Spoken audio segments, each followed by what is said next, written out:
Hi everyone, my name is Connor and today I'd like to present my final project for the CS50 class.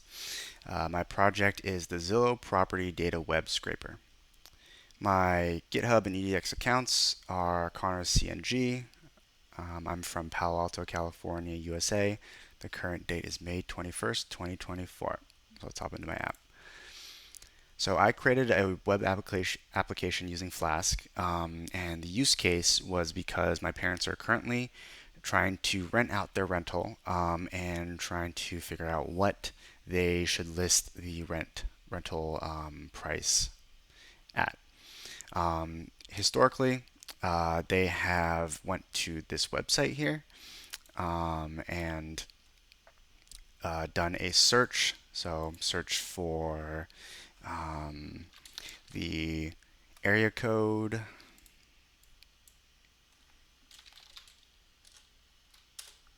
um, search for the number of beds and baths that match our property, and set it to be for rent.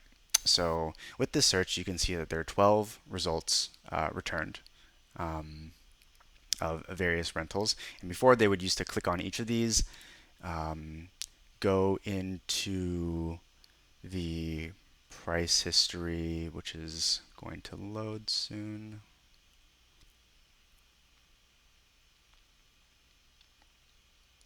Go to the price history down below and just make sure that the price listing doesn't show anything weird, such as uh, people listing and then removing and listing and then removing their properties, because that can indicate that either they initially listed the price too high or the price too low, and then they look at the quality of the house and compare that to ours as well.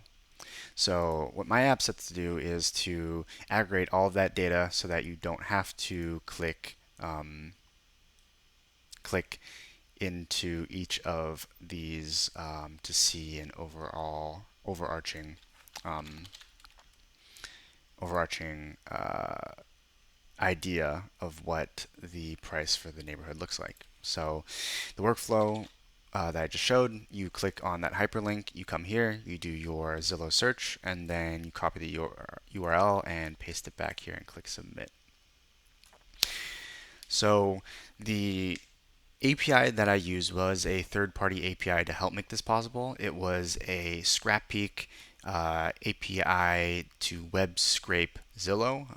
Zillow is pretty um, closed off in terms of web scraping, so that was the only option that I found to do this. And a limitation of this is that you can only do 100 API queries per month. So that is a limiting factor. But for our purposes, we only need to do this once or twice before listing.